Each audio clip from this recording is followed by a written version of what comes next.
Hi friends, I'm going to be reading this book, Yayoi Kusama, From Here to Infinity by Suzuki. Yayoi Kusama was born in the country of Japan on the island of Honshu in a town called Matsumoto City, an old place made of wood, stone, and overlooked a moat where swans swam. The streets were lined with little shops, and snow-capped mountains rose in the distance, swallowing up the sun as it went into the evening. Yayo's family owned nurseries and where all kinds of flowers and vegetables grew. Their workers tended the plants, and they matured from seeds to sprouts to stalks. But Yayo learned a different life. From the countryside, she dreamed about what lay beyond the mountains, in places far from Matsumoto City. She longed to leave home and see the world.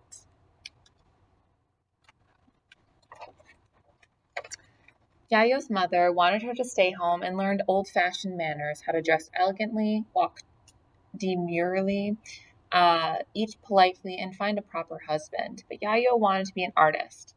Every day she went outside with ink and brushes and paper, and she drew things she saw, the things she imagined. She looked closely at the pebbles that lined the riverbed and the leaves and stalks of plants. She drew them in the chains of tiny cells that looked like dots. When she was older and studying in art school, her teachers disapproved of her artwork. They demanded that Yayo's paint in the traditional, precise Japanese style. She wanted to go where she could live without rules.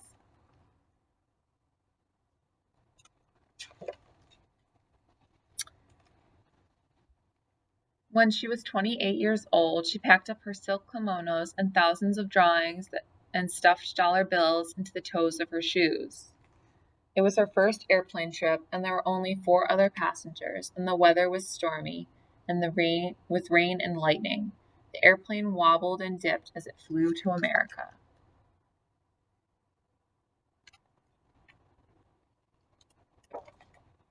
In New York, Yayo went to the top of the Empire State Building, the tallest building in a city full of tall buildings.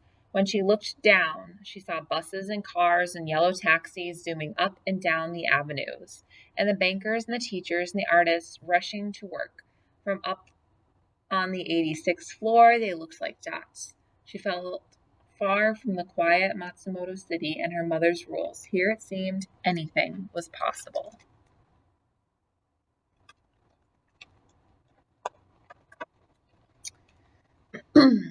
Yayo set to turning her drawings of dots into paintings, and the dollar bills she had bought to America quickly ran out, and she spent what little money she had left on the paints and canvases. She worked day and night. She painted when she was cold. She painted when she was hungry.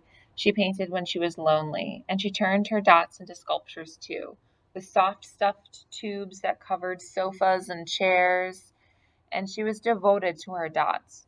For her, they were a way of thinking about the world among the stars, as one dot among millions of others. And they were a way of thinking about infinity.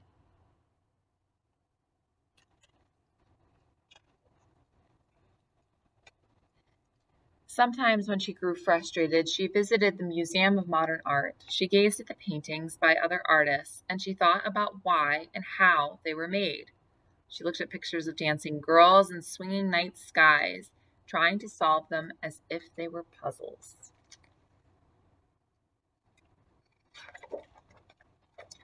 Her paintings seemed so different from those that she had seen at MoMA, and when she at last was ready to show her work to the public, she invited all of her friends that she had made in New York. When she arrived at the gallery, the crowd was spilling out into the sidewalk. Her friends lifted her air, shouting, "Yayo, you've finally done it." Word about her artwork spread quickly. Her friends told their friends. Newspapers wrote about her work, and the reporters clamored to interview her about her dots. And she began to show them in other cities all over the United States and Europe. Her dots were covering the world. They appeared in Venice in thousands of dot-shaped mirrors scattered over the big green lawn, and a pumpkin on a pier. On dresses and t-shirts, on people walking down the street, in mirrored rooms, or glowing dots reflected again and an infinity of dots.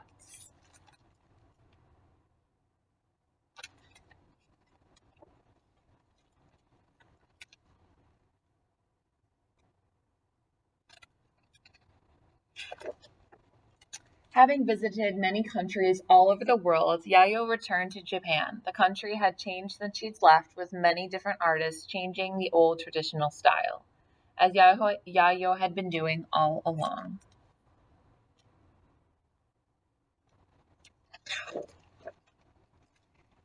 She still lives in Japan and continues to paint her dots every day.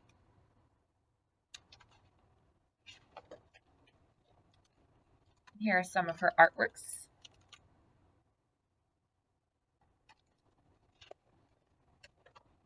And then the infinity mirror, the souls of millions of lights of years away.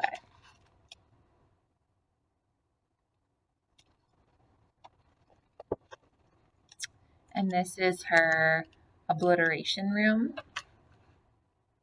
With all her polka dots over everything.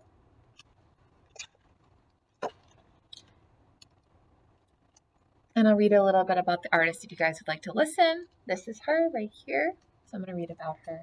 The artist Yayoi Kusama was born in Matsumoto, Japan in 1929. For more than 60 years, she has made many different kinds of art, including drawings, paintings, photographs, and installation and performance works. Although scholars and critics have connected her to various styles, including pop art and minimalism, she always thought of herself as distinct from these movements. Kusama's work was deeply influenced by dreams and visions she had as a child in a world which was covered in polka dots, and she covered her paintings, drawings, sculptures, and layers of dots, nets, squiggles, and stickers. She is widely considered as to be one of the most popular artists in the world. Kusama is now 88 years old and still lives in her studio and makes art every day. Millions of people all over the world in North and South America, Europe, and Asia visit her exhibitions and share photos of her work on the internet. The collection of the MoMA in New York includes examples of her artwork from different mediums, spanning from the course of her career to the 1950s to the present. So there she is. You guys can see. And the end. Thanks for watching this.